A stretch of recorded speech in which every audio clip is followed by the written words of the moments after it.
Hello everyone, welcome to True IAS. Continue करते हैं अपने पीएमएफ-आईएएस के इफेक्ट्स ऑफ एयर पॉल्यूशन वाले चैप्टर को, चैप्टर नंबर 17 को, और बात करते हैं अब हम लोग ओजोन डिप्लीशन के टॉपिक के बारे में। प्रीवियस लेक्चर में मैंने आप लोगों को एरोसॉल्स के बारे में सब कुछ बता दिया और 2015 का मेंस का क्वेश्चन भी मैंने आपको दिखाया था कि कैसे इंसान जो शहरों में शहरी विकास करते चल रहे हैं उसकी वजह से जो लैंडस्केप को, एनवायरनमेंट को वो चेंज करते चल रहे हैं, तो मॉनसून का बिहेवियर पैटर्न उसकी वजह से क्या बदल रहा है कि नहीं बदल रहा है। ठीक है, ये यूपीएससी ने पूछा था। अब हम बात करते हैं ओजोन डिप्लीशन की। राइटर का सबसे पहले ये कहना है कि टोटल वॉल्यूम का जो ओजोन है, और ओजोन मिलता कहाँ पर है, एटमॉस्फेयर की कौन सी लेयर में, स्ट्रेटोस्फीयर में, तो उसके अंदर ना एक कमी देखने को हमें मिलती है। मुझे एक बार बताओ, ओजोन अपने आप में अच्छा है कि बुरा है?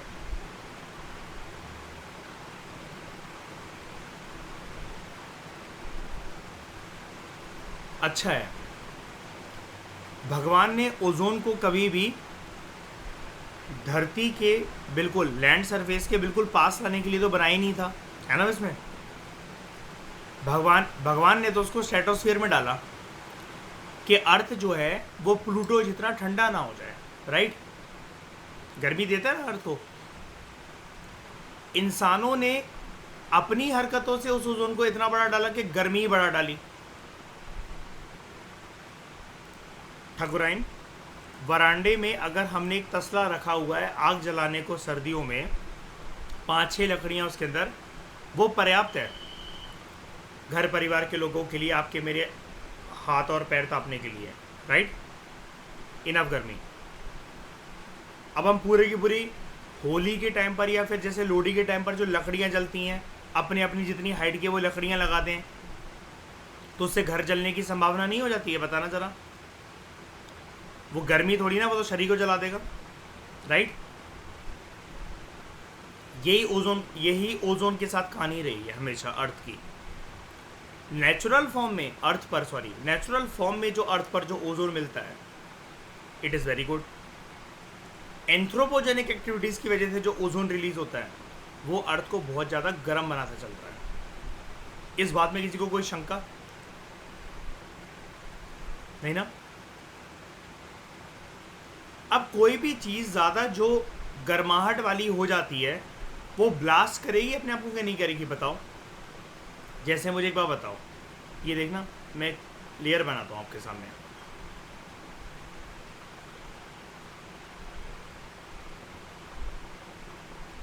नॉर्मल ओजोन है,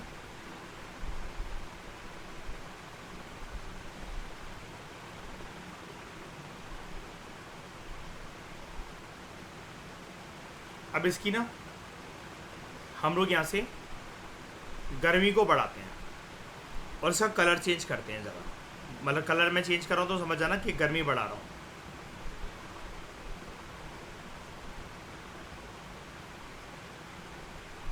ठीक है। कुछ सालों के बाद इंडस्ट्रियल रेवोल्यूशन वगैरह जैसी घटनाओं से गर्मी मैंने और बढ़ाई और आज परिस्थिति कुछ इस हद तक पहुंच गई है कि ऐसे हो गया, यानी कि वो बैंड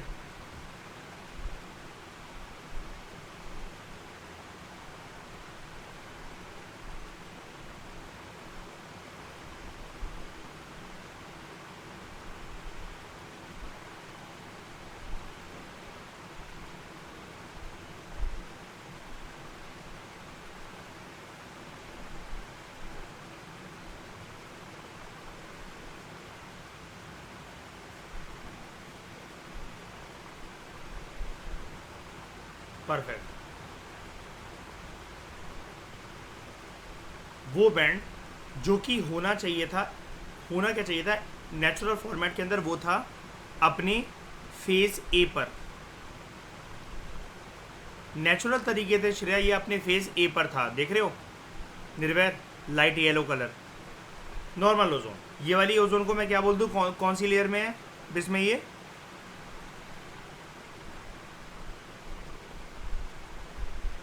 स्ट्रेटोस्फीयर। अर्थ को क्या प्रोवाइड कर रही है?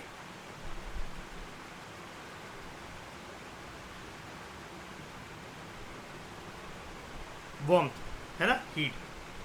अब एंथ्रोपोजेनिक एक्टिविटीज की वजह से इसका कलर देखो कैसे चेंज हो रहा है। बी, सी, डी और ई। जब इस कदर तक लेवल डी और लेवल ई तक अगर ओजोन पहुंचेगा तो ठकुराइन मुझे एक बात बताओ, कोई भी चीज़ आप उसको गर्म करते चले जाओ, करते चले जाओ, करते चले जाओ, वो ब्लास्ट होगी कि नहीं होगी? बताओ। फटेगी? होगी ना। यहाँ पर इसी वजह से तो आप समझ गए इसमें जिसको हम बोलते हैं ओजोन होल, ये कैसे डेवलप हुआ।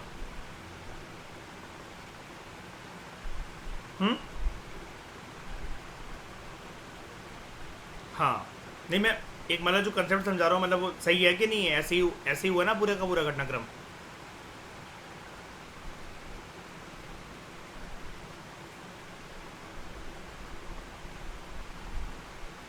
वापस आओ यहाँ पर। Much larger decrease in stratospheric ozone is observed around earth polar reason.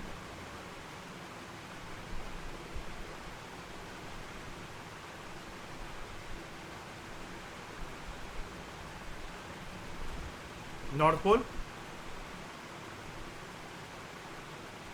South pole. ये एक फैक्चुअल चीज़ है, जिसमें डू मार्केट, ये इंपॉर्टेंट है। इससे प्रीलिम्स का क्वेश्चन बन सकता है कि स्ट्रेटोस्फेरिक ओजोन का डिप्लीशन ज़्यादातर अर्थ के कौन से कोनों पे हुआ है, इक्वेटर पर, टेम्परेट रीजन पर या पोलर रीजन पर। तो हमारा आंसर क्या होगा? पोलर रीजन पर।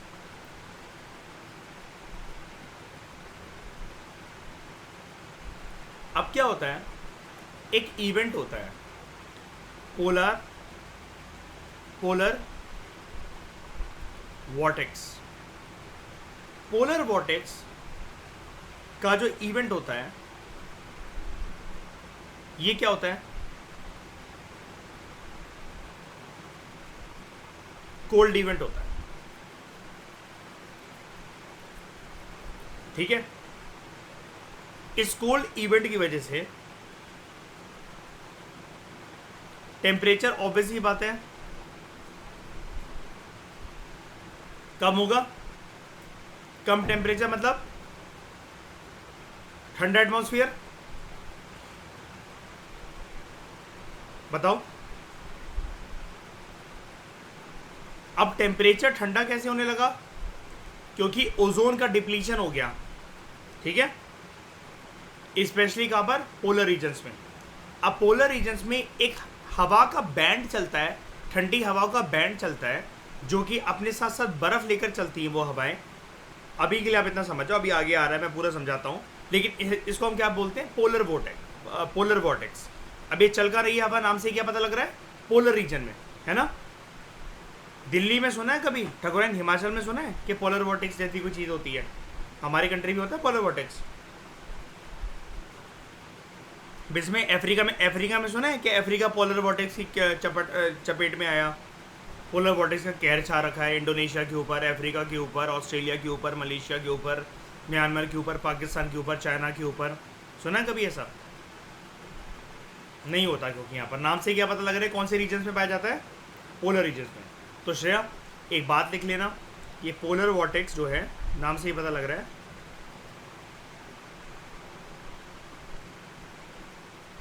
Generally and normally this event occurs in which regions? इसमें वेरी गुड, पोलर रीजन्स।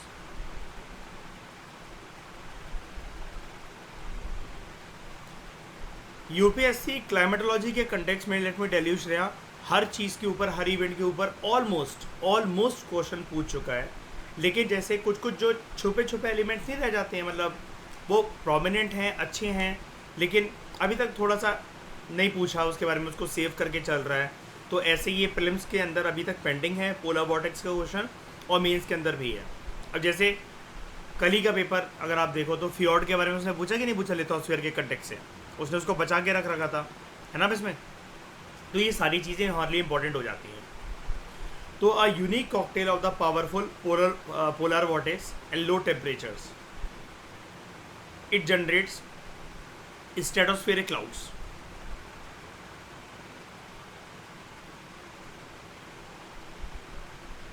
कैसे बादल बनते हैं इससे? नाम क्या होता है इन बादल का? Stratospheric clouds. यानी कि ये वाले जो क्लाउड्स हैं, ये क्लाउड्स किसके एक्शन से बनते हैं? पोलर वॉर्टेक्स और ठंडे टेम्परेचर की वजह से। क्या मैं ऐसा कह सकता हूँ कोई भी चीज़ अगर ठंडे टेम्परेचर वगैरह की वजह से बनती है तो उसका डेंसिटी भी ज़्यादा होती होगी। ऐसे बादल अगर प्रिसिपिटेशन करवाएंगे तो वो बारिश ना करवाकर स्नोफॉल, हेल स्टॉर्म या स्लीड स्टॉर्म करवाएंगे। अगर इस चीज़ को समझ रहे हैं ना कि सर आप ये क्या बोल रहे हो, तो आप यहाँ पर देखो,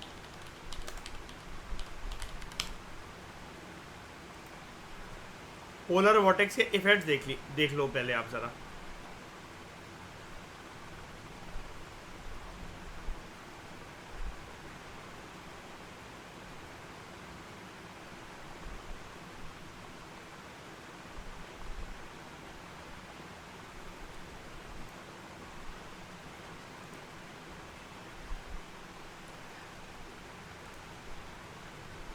सबसे ज़्यादा ये नॉर्मल इफेक्ट है पोलर वॉर्टेक्स का, ठकुराइन, नॉर्मल इफेक्ट है पोलर वॉर्टेक्स का।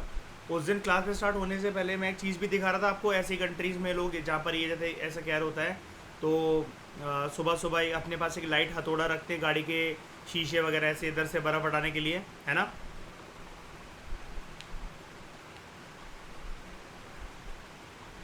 और आपको एक बात बताऊँ मैं, ये पेड़ देखो ज़रा पीछे, ये पेड़ देखो, एक बात बताऊँ, आस पास का इसमें जो समुद्र का पानी भी होता है ना कभी कभार, बिल्कुल बिल्कुल जो कोस्टल इलाके के पास होता है या जो बिल्कुल लैंड बाउंड्री, लैंड मार्जिन पे होता है, उस तक की फ्रीजिंग हो जाती है। सोच के देखो, ये पेड़ से पत्तियां तो छोड़ो, ये पानी कहीं ना कहीं से आया समुद्र के रास्ते से और वो आते ही यहाँ पर जम गया। ऐसी फॉर्मेट के अंदर नहीं लग रहा कि बस ये पानी नीचे गिरने वाला था और हवा में ही जम गया। इसके अंदर सेकंड भर में डीप फ्रीजिंग जोन्स बन जाते हैं। और क्यों बनते हैं? हवा की वजह से, हवा के रुख की वजह से। लोगों की शक्ल भी ठकराने ऐसी हो जाती है ऐसे रीजन में, घर से बाहर निकले बर्फ बर्फ चेहरे पे छा गई।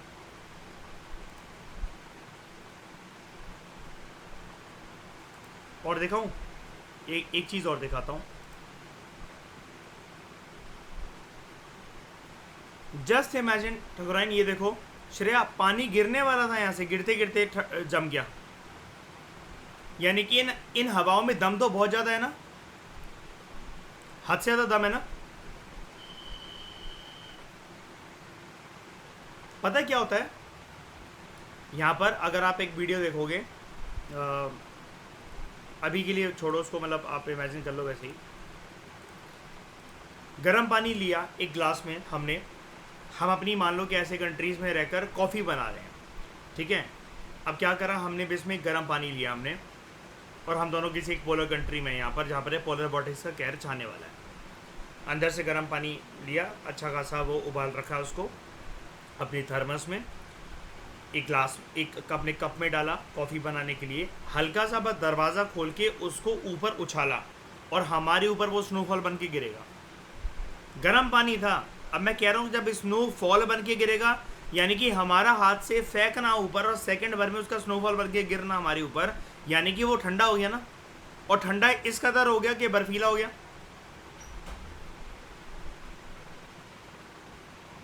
ये होता है। हाँ हाँ, पेट्रोल भी फ्रीज हो जाएगा ऐसे रीजन में, कोई भी लिक्विड हो, कुछ भी हो। इंसान दाढ़ी नहीं देख रहे इंसान की। और इसके लिए आपको मैं अगर चीज़ दिखाऊं, ये देखो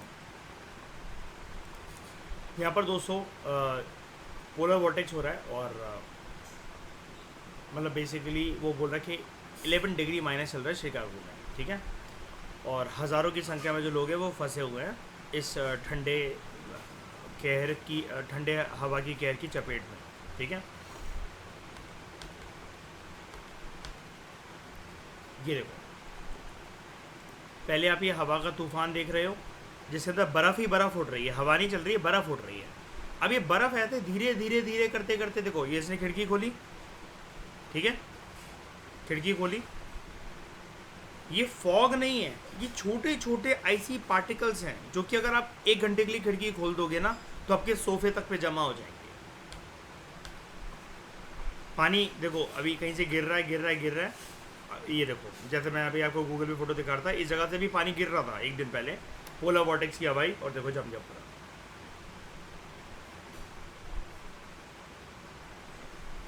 उसको 1 घंटा भी नहीं लगता इन हवाओं को।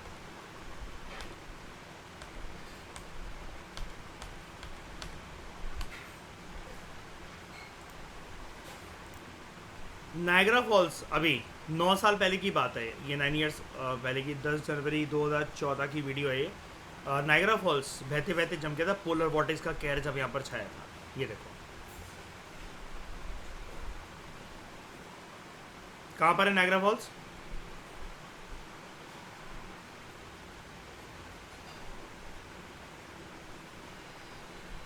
कहाँ पर है?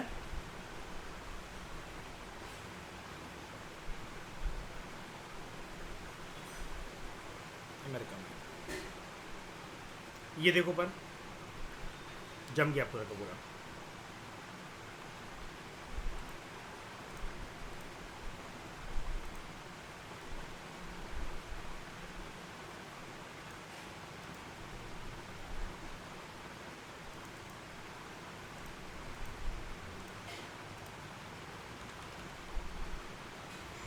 कनाडा, कोई कंफ्यूजन तो नहीं? नॉर्थ अमेरिका में ज़रूर है, लेकिन नॉर्थ अमेरिका तो एक कॉन्टिनेंट है ना, अमेरिका का पार्ट नहीं रहेगा। ठीक है, कनाडा में।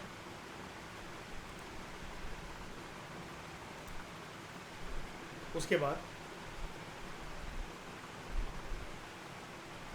यहाँ पर देखो, पोलर वॉर्टेक्स और लो टेम्परेचर जो है वो स्ट्रेटोस्फेरिक क्लाउड जनरेट करते हैं that reacts with chlorofluorocarbons and destroy the ozone layer in the process.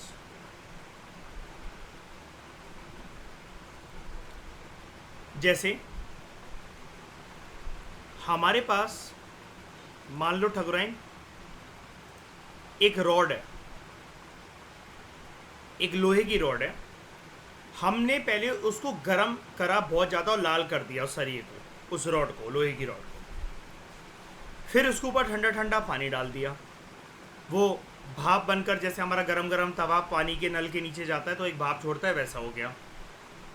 फिर कपड़े से पोंछकर उसको सुखाकर फिर से गर्म करने लग गए, फिर वो ठंडा ठंडा पानी मारा और उसको दोबारा से वो कर दिया।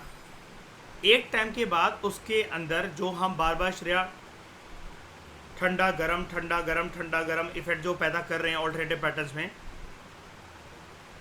उसकी वजह से उसके अंदर क्रैक आना या उसका ब्रेक होना ये सुनिश्चित है, होगा ऐसा।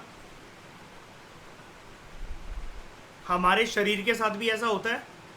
अगर आप कहीं पे ट्रैवल कर रहे हो या जब सर्दियाँ जारी होती हैं, जैसे आप बहुत अनईजी फील करते हो होली के बाद, आपको मतलब पंखा चलाना भी है नहीं भी चलाना है, फुल कपड़े पहनने भी हैं नहीं भी पहनने हैं, ठंडे पानी से नहाने का मन भी है लेकिन नहीं भी नहाना है, तो उस केस के अंदर जब सर्दियाँ जारी होती हैं, मौसम चेंज होने वाला होता है, ये सर्दियाँ इवन जब आ रही होती हैं, तो आप गर्मी से पसीने वाले शरीर से या हल्के फुल्के पसीने जब आपको माथे पर आ रहा है, उससे आप सर्दियों के अंदर ट्रांसफॉर्म हो रहे हो, आपके हाथ और पैर फटना स्टार्ट हो जाते हैं, इसी ऑल्टरनेटिव पैटर्न्स ऑफ गर्मी सर्दी की वजह से, है ना।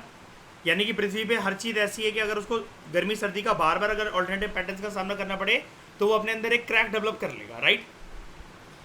अब अभी तक पोलर वॉर्टेक्स की हवाएं कैसी हैं? ठंडी हैं। टेम्परेचर कैसा है? लो टेम्परेचर है। ये स्ट्रेटोस्फेरिक क्लाउड जो बने यानी कि कैसे हैं? ये ठंडे हैं।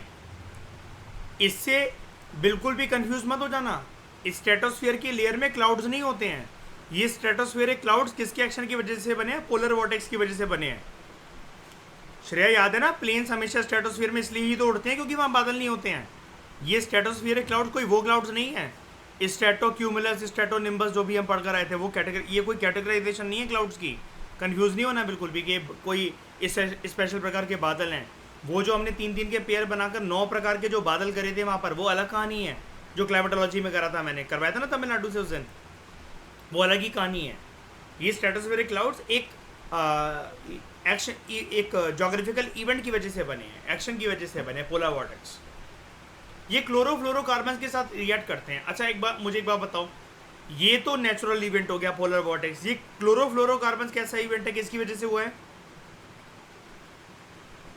एंथ्रोपोजेनिक है ना। अब ये क्लोरोफ्लोरोकार्बन रिलीज कैसे हो रहे हैं, पहले इमेजिन करने की कोशिश करो, कहां से जा रहे हैं? ऊपर से ही आ रहा है या धरती से ऊपर जा रहा है, बताओ। है ना, हम लोग एक्टिविटीज तो सारी की सारी अर्थ के सरफेस पे ही कर रहे हैं ना, वहां से रिलीज कर रहे हैं ना। सबसे कॉमन सोर्सेज, सबसे रद्दी सोर्सेज बता दो मुझे क्लोरोफ्लोरोकार्बन्स के, जो मेरे कमरे से जा सकते हैं बाहर, मेरे घर से बाहर जा सकते हैं, हम लोगों की एक्टिविटीज की वजह से जा सकते हैं, बताओ। एक हमारा क्या यूज करना, एसी यूज करना। एसी के पीछे वाला जो साइड होती है जो गर्म हवा फेंकती है, क्या वो क्लोरोफ्लोरोकार्बन्स रिलीज करते हैं? रेफ्रिजरेटर्स की पीछे वाली गर्म हवा की जो साइड होती है वो, हमारे परफ्यूम्स, डिओड्रेंट्स, है ना, ये स्प्रे कैंस, गाड़ियों के इंजन के फ्यूम्स, ये सारी चीजें करती हैं सीएफसी रिलीज। इसकी वजह से क्या होगा, अब देखो ये, अच्छा क्लोरोफ्लोरोकार्बन अपने आप में कैसा है, ये कैसा इफेक्ट पैदा करता है, हम क्या पढ़ते हैं, ग्रीन हाउस गैसेज है ना एक प्रकार की, ये ग्रीन हाउस गैस इफेक्ट पैदा करेगा, हाँ कि ना। यानी कि कुल मिलाकर मैं इसको एक सांस में ऐसा कह दूं, गर्म है, नीचे से गर्म चीज आ रही है, ऊपर क्या माहौल बन रखा है, ठंडा माहौल, ठंडा माहौल बन रखा है। आप समझ गए कि ये जो ओजोन लेयर है वो डिस्ट्रॉय कैसे हो जाएगी इस प्रोसेस में। या तो देखो सिर्फ नीचे से गर्मी पे गर्मी, गर्मी पे गर्मी जा रही होती, ऊपर स्ट्रेटोस्फीयर में तो है ही ओजोन, तो कोई बात नहीं, तो सिर्फ देखो ऐसे A B C D E ऐसे गर्माहट बढ़ती चलती कुछ सालों के अंदर वो चीज समझ में आती है। पोलर रीजन्स में पोलर वॉर्टेक्स का कहर, ठंडापन, स्ट्रेटोस्फीयर के अंदर जो ओजोन है वो कैसी लेयर है, गर्म। एक तो पोलर वॉर्टेक्स उसके अंदर थोड़े से ठंडक ला देगा, है ना, ओजोन को वैसे ही शांत कर दिया उसने। ऊपर से यहां से फिर जो क्लोरोफ्लोरोकार्बन्स जो गर्माहट लेकर ऊपर की तरफ गए, ये बार बार स्ट्रेटोस्फीयर क्लाउड से टकरा रहे हैं, जो कि लो टेम्परेचर के रीजन्स हैं, लो टेम्परेचर के रीजन वाले क्लाउड्स हैं। पोलर वॉर्टेक्स का कहर वहां पे छाई हुआ है, दोनों के बीच में अगर कोई चीज़ टकरा रही है, ठंडी चीज़ और गर्म चीज़, एक क्रैक डेवलप नहीं होगा। चांसेस है ना कि ओजोन डिप्लीट होते होते या तो वो खत्म ही हो जाए, या तो वो उस लेयर में इस तरीके का होल डेवलप कर ले जिसको हम बोले ओजोन होल। और एक्चुअली में जैसे को आपको पता है, एक समझाने का तरीका है, ओजोन होल एक्चुअल में कोई छेद नहीं होता, छेद होते हुए भी वो छेद नहीं होता, है ना, वो एक जगह होती है जहाँ से अल्ट्रा हार्मफुल यूवी रेडिएशंस वो अर्थ के सरफेस तक आ जाती है। वैसे जो नॉर्मली एटमॉस्फेयर इनको अर्थ के सरफेस तक नहीं आने देता है ना, क्योंकि वो बहुत सारी चीज़ें डिस्ट्रॉय कर सकते हैं, लाइक ग्लेशियर्स को पिघलाना, ह्यूमंस की स्किन पे पड़ेंगे तो ह्यूमन कैंसर के लिए रिस्पॉन्सिबल हो सकते हैं, है ना। ये ओजोन लेयर अच्छी है, लेकिन स्ट्रेटोस्फीयर से ओजोन लेयर अगर हमारे शरीर पर या पृथ्वी की किसी चीज़ पर आकर गिरे तो वो विनाशकारी हो जाता है, क्योंकि गलती ओजोन की नहीं है, गलती उसके साथ साथ उसके इंग्रेडिएंट्स की है कि उसके अंदर हार्मफुल अल्ट्रावायलेट रेडिएशन जो रेज आ रही हैं वो। अब आप कहो कि यार कोई बात नहीं, ओजोन होल डेवलप हो जाने दो, हम तो सनस्क्रीन लगाकर घूमेंगे, उससे बचेगा शरीर आपका स्किन कैंसर खाने से। किसी भी सनस्क्रीन के अंदर इतनी ताकत है कि वो ऐसे इसको रोक ले, है ना। तो ozone holes are most commonly found over the Antarctic region which experiences strong polar vortex. Antarctic कहाँ पर, मतलब सदर्न पोल कि नदर्न पोल? तो वहां पर आसपास का जो ओशन वाटर्स है वो भी जमने लग जाता होगा फिर तो, और काफ़ी हद तक हार्म भी होता होगा वहां पर पोलार बियर्स और पेंगुइन्स को, आर्टिक बर्ड्स को, आर्टिक बर्ड्स कह रहा हूँ सॉरी, पोलर रीजन्स में रहने वाली जो मतलब जो माइग्रेटरी बर्ड्स होती हैं जो जाती है ना वो भी वहाँ पर। तो they are comparatively rare and small over the Arctic. यानी कि यहाँ पर हमें प्रिलिम्स के पर्सपेक्टिव से एक और क्वेश्चन मिल गया। तो श्रेया क्या सीखा आपने, ज़्यादातर जो पोलर वॉर्टिक्स का जो इवेंट है वो आपको कहाँ देखने को मिलता है, पोलर रीजन्स में। पोलर रीजन्स में भी ज़्यादातर कहाँ पर, नॉर्थ पोल के साउथ पोल, साउथ पोल।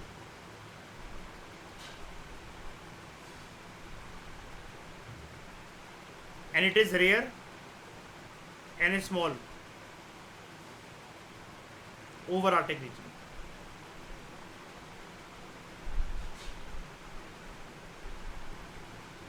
अब जहां पर स्ट्रॉन्ग पोलर वॉर्टेक्स होगा वहां पर ही ज्यादा संभावना है ना ओजोन होल डेवलप होने की।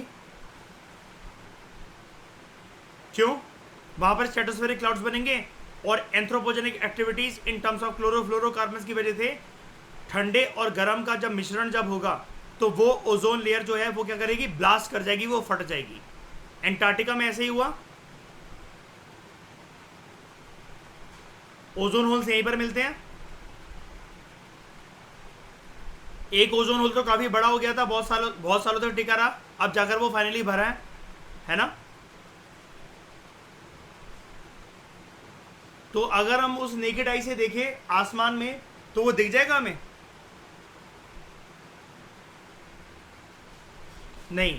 जैसा कि मैंने आपको बताया वो सिर्फ एक जगह बन जाती है एटमॉस्फेयर के अंदर जहां से हार्मफुल अल्ट्रावायलेट रेज और वो जो ओजोन होल से जो ओजोन लेयर है वो एंटर करती है अर्थ के सरफेस पर, है ना। अब यहाँ पर ऐसा क्यों कि आर्टिक में they are comparatively rare and small because polar vortex here is comparatively weak and temperatures are relatively high. Already temperature इतने ज़्यादा रहते हैं तो पोलर वॉर्टेक्स से इतना असर होता नहीं है, ठीक है।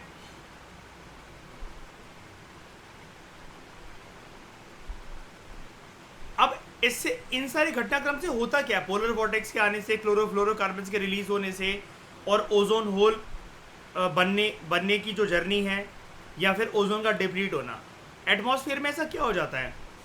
अगर ओजोन डिप्लीट होने लग जाए ना तो वो क्यों होती है, depletion of ozone is due to increase in halocarbons in the atmosphere.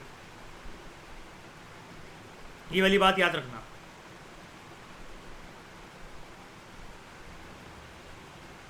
Ozone deplete क्यों होती है, जब एटमॉस्फेयर में क्या बढ़ जाए, हेलो कार्बन। यानी कि अगर हमसे कल को क्वेश्चन है which among the following elements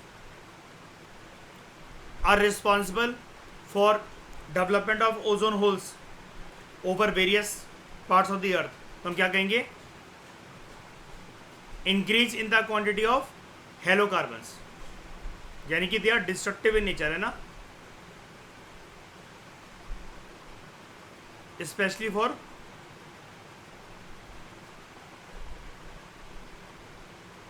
ozone layers. तो हेलो कार्बन क्या होता है, it is a compound in which hydrogen of hydrocarbon is replaced by halogen. Hydrocarbon के अंदर जो हाइड्रोजन है वो हाइड्रोजन रिप्लेस होकर वहां पर किसी न किसी प्रकार का कोई ना कोई एक हेलोजन आ जाता है। तो हेलोजन क्या होते हैं, they are group of reactive non metallic elements. अब रिएक्टिव है यानी कि ऊपर कुछ ना कुछ किसी न किसी चीज़ के साथ अगर कांटेक्ट में आएंगे तो किसी न किसी घटनाक्रम को अंजाम देंगे, लेकिन नॉन मेटेलिक एलिमेंट्स हैं। एग्जाम्पल इसके क्या है, fluorine, chlorine, bromine, iodine etcetera.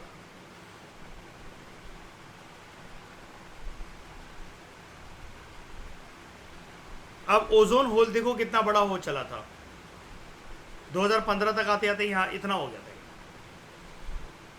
Southern पोल में, एंटार्क्टिका में।